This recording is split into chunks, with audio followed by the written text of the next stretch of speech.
고대 장영수 교수님은 아주 성실하고 믿음도 좋은 사람이에요. 근데 역시 그 토론문도 10페이지에 걸쳐서 토론문을 해줬어요. 너무 감사드리고. 장영수 교수님은 이제 고려대 법대를 졸업하시고 독일 프랑크푸르트 대학에서 박사학위를 받으시고 이제 계속해서 지금까지 이제 오교에서 헌법 교수로 활동하고 있고, 대한민국 전체 그 헌법을 당연히 리드해 나가는 아주 중요한 훌륭한 교수입니다. 우리 장 교수님 발표해 주시죠. 예. 예, 감사합니다. 여러분들 만나서 반갑습니다. 지금 김학선 교수님께서 저를 이제 좀 과분하게 소개를 하셨는데, 제가 거기에다가 한 가지 보태서 제 소개를 드릴 게 있습니다. 다른 게 아니라 제가 작년부터 진실화해를 위한 과거사 정리위원회, 우리 이제 보통 진화위라고 이제 약칭하고 있는데, 여기 비상임위원으로 일을 하고 있습니다. 사실 이 테마에 대해 제가 이제 특별한 관심을 가지고 있는 이유이기도 하고, 또 거꾸로 그런 관심이 있었기 때문에 이 과거사 정리위원회의 위원이 되기도 했다. 그렇게 이해를 해주시고요. 일단 이 과거 청산이라고 하는 말은 많은 국민들에게 있어서는 남의 일처럼 들릴 수 있습니다. 하지만 이게 한때는 굉장히 심각한 문제였고, 지금 현재도 일정 소수일 수 있습니다만은, 그래도 또 적지 않은 사람들에게 있어서 굉장히 심각한 트라우마, 이런 것으로 남아있는 문제이기도 하다. 그런 점을 먼저 생각해 주시기 바랍니다. 그리고 그러한 과거 청산이라고 하는 것은 말하자면은, 어떤 사람들은 10여 년 전에 일기 과거사위원회가 있었습니다. 그런데 그때 당시에 이제 신청 안 했던 분들 내지는 유족들이 그냥 이 과거사위원회라고 하는 것, 진화위라고 하는 것이 보통 한 3, 4년 정도 한시적으로 기능하고 끝납니다. 그러니까 상시적으로 활동을 하는 게 아니라, 문제 있으면 이때 얼른 신청해라. 신청하면 한번 검토해 보겠다 라고 하는데, 그동안 신청 안 한 사람들은 그냥 끝나는 겁니다. 그러다가 10년이 지나가지고 또 다시 2기 이 과거사 정리위원회가 구성이 돼서 지금 활동하고 있는 거거든요. 그분들은 도대체 그때 왜 신청 안 하고 이제 와서 그러느냐? 생각하고 싶지 않았다. 잊어버리고 싶었다. 그런데 잊히지 않더라. 라고 하는 분들이 많습니다.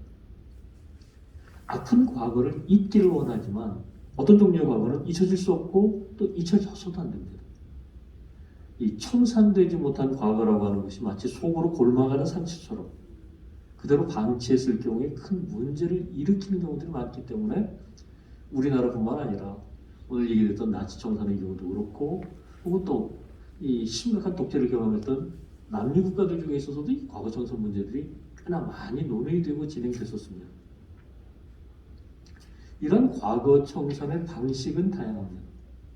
그리고 이제 오늘 저는 이 나치 청산이라고 하는 것이 과거 청산의 어떤 대명사처럼 가장 널리 알려진 부분인데, 그러다 보니까 우리나라에서도 이제 과거 청산을 나치 청산 저렇게 하는데 왜 우리는 그렇게 안 하느냐, 이런 문제들에 대해서 조금 비판적으로 얘기하는 그런 계기로 삼아봤습니다.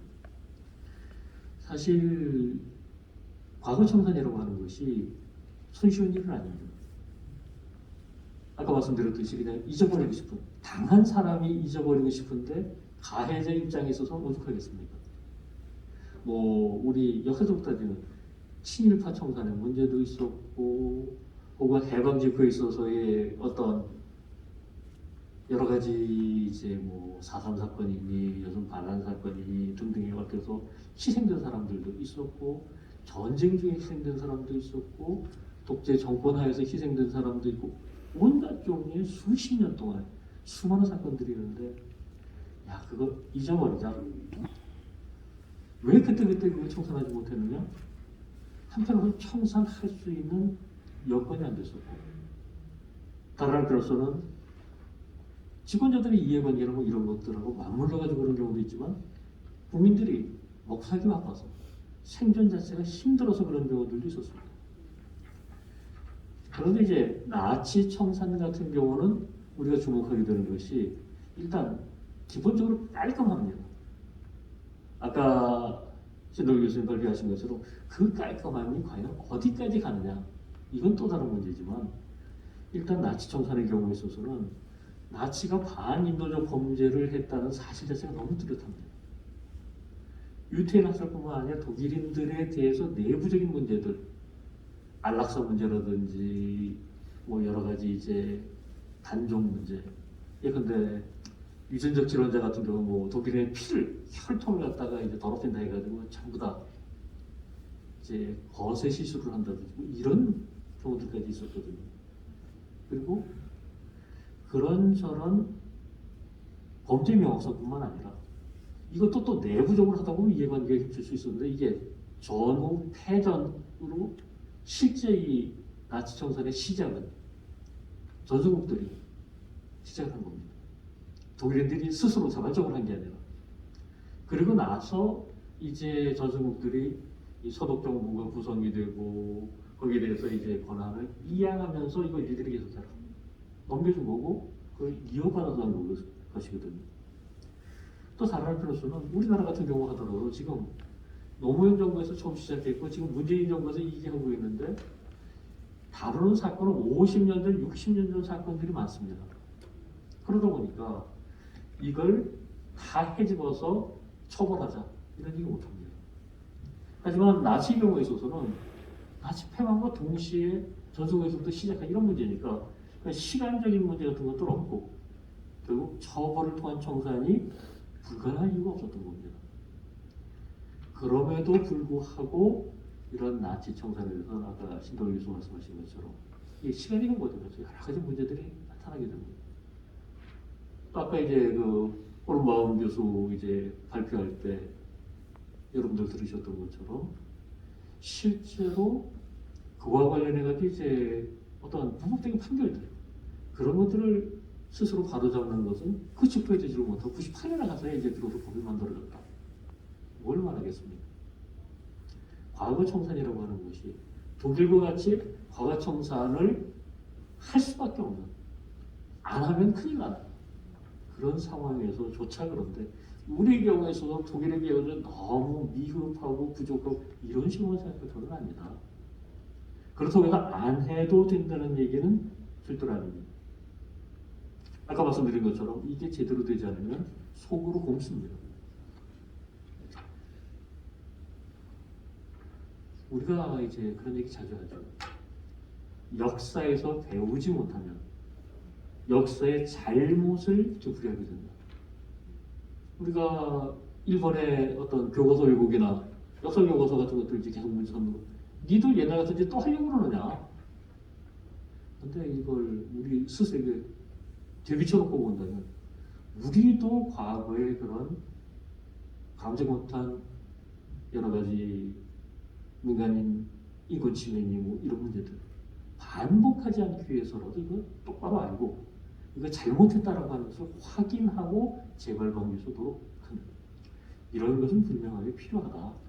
그런 맥락에서 이 진실화해를 위한 과정기본법이 만들어졌고 활동을 했었고 또 그 일기위원회 활동만으로 부족해가지고 10년이 경과가 된 이후에 지금 또 다른 2기위원회에 있어서의 활동이 진행 중이다. 이 점을 이제 먼저 말씀드리고요. 그런데 이제 이러한 과거 청산이라고 하는 것이 나름 어려운 점들이 많습니다. 한편으로서 이제 아까 말씀드린 것처럼 뭐 수십 년 전에 일제 시대의 어떤 독립운동과 관련해 가지고 이런 것들도 이제 개선이 되거든요. 그거 증거 자료 찾는다는 거 어려울 수밖에 없습니다. 6.25 전쟁 중에 학살당했다 어쨌든 이런 주장들이 있는데 그런 경우에 있어서 굉장히 어려운 건 뭐냐면 예컨대 한 동네가 몰살을 당했는데 살아있는 사람이 있어야지 증거자료도 해주죠. 이런 경우들도 있습니다. 그럼에도 불구하고 그거보다 더 어려운 것은 뭐 물리적으로 불가능한 것이 어떻게 하겠습니까? 그런데 여기서 진실이 이것이다라고 해가지고 어렵게 확인해 놨는데 거기서 끝나버렸을 때, 이랬었을 때 이런 진실을 확인했다고 그러면서 아무런 후속 조치가 없지 않느냐, 무시하는 거냐. 진실 화해라고 하는데 진실만 얘기하지 말고 이 화해를 위한 후속 조치도 필요하지 않느냐. 그 화해라고 하는 것이 구체적으로 그 잘못을 인정하고 사과하는 것, 국가적인 차원이건 또는 다른 차원이건, 혹은 대상이나 보상을 통해 가지고서 뭔가 이제 본인든 유가족이든 그런 마음을 갖다 이제 좀 달래주는 것, 재발 방지를 위해 가지고 여러 가지 조치들을 취하는 것, 기념사업 같은 것들을 하는 것, 이런 것들이 생각보다 잘 안 됩니다. 예, 심지어 유족들 만나보면 그런 얘기들도 해요. 이 관련된 숫자가 많았으면, 지금 우리 민주사회도 가서 전부 다 다수의 논리가 적용되고 있으니까, 희생자가 굉장히 많았으면 이거 무시 못했을 텐데, 오히려 희생자가 어중뛰다 보니까 무시당하고 있다.